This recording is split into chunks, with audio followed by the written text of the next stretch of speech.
đấu Code Khmer. ក៏សូមស្វាគមន៍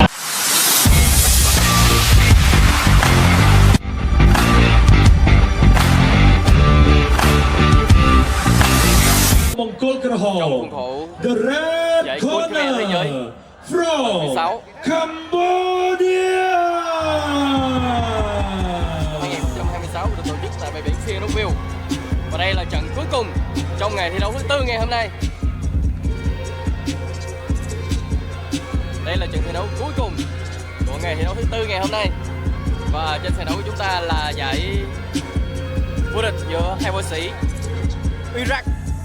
Iran và Campuchia ở hạng cân 60 kg nam. Trong đó võ sĩ đến từ Campuchia ở góc đài đỏ và võ sĩ đến từ Iran ở góc đài xanh.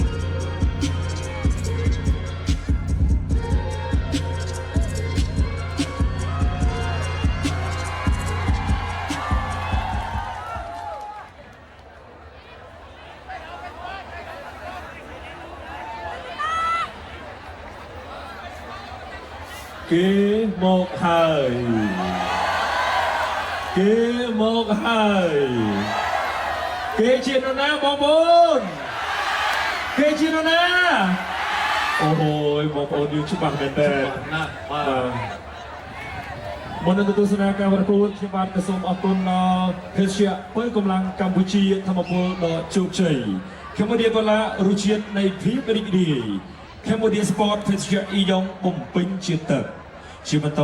ខ្ញុំបានទៅសូមជូនសមាជិកនៃការប្រកួតដណ្ដើមខ្សែក្រវ៉ាត់លំដាប់ថ្នាក់ពិភពលោកបង្គោលក្រហមទម្ងន់60 គីឡូក្រាមកម្ពស់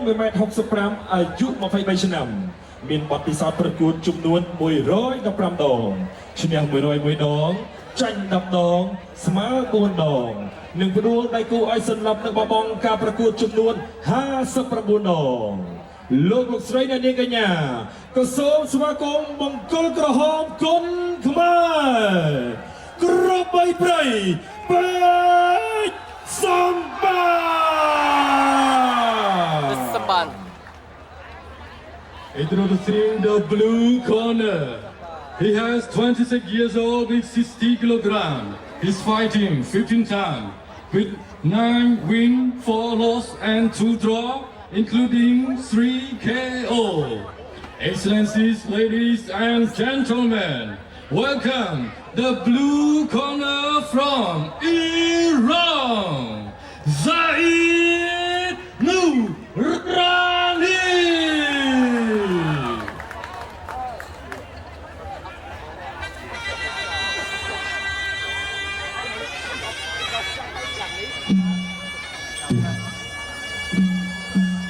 Ban quân đội chốt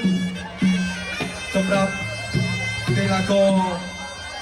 កម្ពុជាកីឡាករពីកម្ពុជាដែលប្រកួតប្រជែងរយៈពេល4ថ្ងៃកន្លងមកនេះគឺមានការឧបត្ថម្ភដែលខ្ញុំបានជម្រាបជូនជាបន្តបន្ទាប់ការប្រកួតគ្រប់ប្រភេទគីឡូទាំងអស់ទាំងបុរសទាំងនារីសម្រាប់កីឡាករកីឡាការិនីកម្ពុជាដែលទទួលបានមេដាយមាសអ្នកអង្គការលៀងមេឃសហស្ថាបនិកក្រុមហ៊ុនខ្មែរ Beverages និងជាប្រធានក្រុមអគ្គនាយកលោកបានឧបត្ថម្ភមេដាយមាសចំនួន4 លានរៀលមេដាយប្រាក់ចំនួន1 លានរៀលនិងមេដាយសម្រិតចំនួន50 ម៉ឺនរៀលគ្រប់គ្នាដល់កីឡាករកីឡាការិនីដែលមានលទ្ធភាពអាចប្រកួតបាទយកមេដាយបានចំណែកឯការប្រកួតដណ្ដើមខ្សែក្រវ៉ាត់ជើងឯកពិភពលោករំលឹកឡើងវិញកាលពីថ្ងៃអង្គារទី10ខែកុម្ភៈកន្លងទៅ12ប្រើពេលមួយទឹកឈ្នះកីឡាករឥណ្ឌូនេស៊ីបានខ្សែក្រវ៉ាត់ពិភពលោកអមដោយទឹកប្រាក់10 លានរៀលបើចង្ឃឹមផ្ដួលកីឡាករហ្វីលីពីនឈ្នះខ្សែក្រវ៉ាត់ពិភពលោកអមដោយទឹកប្រាក់10 លានរៀលលើកទឹកចិត្តបន្ថែមឈឿងល្វី3ទឹកទៅឈ្នះកីឡាករអាល្លឺម៉ង់ហើយក៏បានឈ្នះខ្សែក្រវ៉ាត់ពិភពលោកនិងបានទទួលការឧបត្ថម្ភបន្ថែមពីអ្នកអង្គការលៀងមេឃ10 លានរៀលកំសត់ទៅឡៅចត្រាប៉ះបារាំង3ទឹកបារាំងក៏ឈ្នះយកខ្សែក្រវ៉ាត់ពិភពលោកទៅវិញបាត់ទៅចឹងឡៅចត្រាក៏ខកខានមិនបានឈ្នះខ្សែក្រវ៉ាត់ពិភពលោកទេនេះជាលទ្ធផលកាលពីថ្ងៃទី10ខែកុម្ភៈថ្ងៃទី13ខែកុម្ភៈបាទ យើងឃើញជាបន្តគឺកីឡាករពេជ្រអាទិទេពបានឈ្នះឯស្ប៉ាញបានដណ្ដើមបានខ្សែក្រវ៉ាត់ពិភពលោក59គីឡូក្រាមនិងប្រាក់លើកទឹកចិត្ត10លានរៀលសុទ្ធស្រីវ៉ាន់ថងឈ្នះកីឡាករព្រះរាជាណាចក្រម៉ារ៉ុកហើយស្វិតស្វាយបាទទទួលបានជើងឯកពិភពលោក60គីឡូក្រាមនិងទឹកប្រាក់10លានរៀលគ្រប់សំណាងរឹតតែស្វិតស្វាយប្រផិតប្រផាយមែនទែនបាទជាមួយនឹង Hon Jackson របស់សហរដ្ឋអាមេរិកបាទ3 2ហើយក៏បានខ្សែក្រវ៉ាត់ពិភពលោក82គីឡូក្រាមបានអមដោយទឹកប្រាក់10លានរៀលលើកទឹកចិត្តបន្ថែមពីអ្នកអង្គការលានដីរួចចុះពេជ្រសម្បត្តិនេះកំពុងតែណៃណងកំពុងតែពុនពេនកំពុងតែមើលចន់រវល់មែនទែនបងប្អូនអើយគេអាចឲ្យពេជ្រសម្បត្តិមួយបងប្អូនបាន10លានរៀលទេបាទបើមិនមានការប្រែប្រួលក្រុមហ៊ុនខ្មែរ Beverages នឹងដឹកនាំពេជ្រសម្បត្តិមើលសង្គមបាទសុទ្ធស្រីវ៉ាន់ថងពេជ្រអាទិទេពបាទធ្វើដំណើរទៅប្រកួតនៅដែនដីអឺរ៉ុបនាពេលខាងមុខនេះស្អែកមិនទាន់អស់ទេណាបងប្អូនប៉ុន្តែស្អែកបងប្អូនដែលនិយមទស្សនាតន្ត្រីបាទបងប្អូនមានតន្ត្រីប្រគំពីកម្មវិធី Cambodia Energy Drink បាទអូគ្រូពេជ្រប្រផាន់របស់គាត់នៅលើអេក្រង់បាទជួបគាត់គាត់ដើរជួបគាត់ក៏សួរតាហ៊ាននេះអូនវិញបងប្អូនខ្លះដើរចាប់គាត់ទៅមកដៃពីរដៃបើកលុយបាទចឹងស្អែកបងប្អូនមានតនច័ន្ទសីមាបាទមានខាន់ចាមបាទដែលជាតារាចម្រៀងល្បីបាទមកសម្ដែងក្នុងការប្រគំតន្ត្រីបាទនៅទីនេះជាបន្តទៀតនៅពោធិ៍តមូដូច្នេះមួយសប្តាហ៍ពេញនេះគឺជាសប្តាហ៍បាទដែលពោពេញទៅដោយអនុស្សាវរីយ៍នឹងការចូលរួមយ៉ាងច្រើនកកកពីពុកម៉ែមានមីងបងប្អូនយាយតាទាំងអស់គ្នាបងប្អូនខ្លះនោះតមូលឡានខាងលើនោះឡើងពេញប្រយ័ត្នប្រយែងបងប្អូនទៅកៅឲ្យជាប់ហើយទឹកណានោះលេងឡើងដើមដូងឥឡូវចុះមកវិញនៅវិញពីរនាក់ឡើងដើមតែមួយហើយអូយនោះអោបកងដូងជាប់នេះមកថាអ្នកស្នេហាគុណខ្មែរពិតបាទមិនមកគុំបន្លំមូលក្តាប់ដោទៅបាទទុកឲ្យធំគ្រាន់ចែកយហូម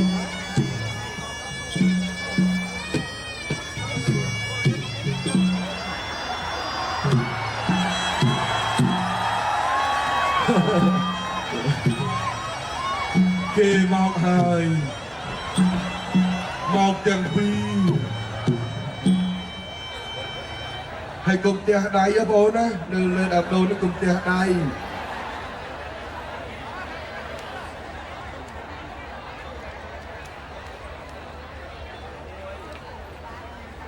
អរគុណដល់ភេសជ្ជៈបើកម្លាំងកម្ពុជាថាមពលដ៏ជោគជ័យ Cambodia Cola រសជាតិនៃភាពរីករាយ Cambodia Sport ភេសជ្ជៈអ៊ីយ៉ុងបំពេញជាតិទឹកមកលើទីលាននេះវិញខ្សែក្រវ៉ាត់ជើងឯកគុណខ្មែរពិភពលោក60គីឡូក្រាមបានមកដល់ដៃលោកគ្រូឡៅស៊ីណាតហើយលោកគ្រូបើសិនជាថយក្រោយ10ឆ្នាំដឹងតែរបស់គាត់ហើយបាទប៉ុន្តែយ៉ាងណាក៏ដោយបងប្អូនសូមផ្ទះដៃ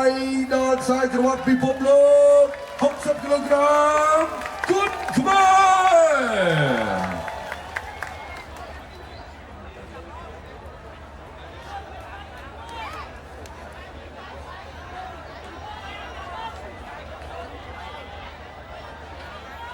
ចាក្រមត្រៀមប្រព្រឹត្តប្រគួតជើងឯកគុណខ្មែរអន្តរជាតិគូរដាមខ្សែក្រវ៉ាត់ពិភពលោកកម្ពុជាអេរ៉ង់ទឹកទី1 round 1បាទទឹកទី1មកដល់ហើយបងប្អូនផ្ទះដៃទាំងពី1សិនបាទបាទពេជ្រសម្បត្តិបើសិនជាឈ្នះនឹងបាន10លានរៀលបន្ថែមពីអ្នកអង្គការលៀងបេងកីឡាករម៉ារ៉ុកសាអ៊ីដនូរ៉ានីបាទមើលទៅដូចជាជប់ជិតសម្បត្តិណាមកកីឡាករចិត្តធ្ងន់សាអ៊ីដនូរ៉ានីចូលគៀកលុបដៃថែមឆ្វេងយល់ពីសម្បត្តិគាត់ជើងហើយឆ្វេងតក្រោមចាប់ជើងអត់ពីដៃវិញណែក្បាច់ទៅក៏គ្នាទេផ្ទះក្រោមផ្ទះឡើយមួយចង់ត្រេតពី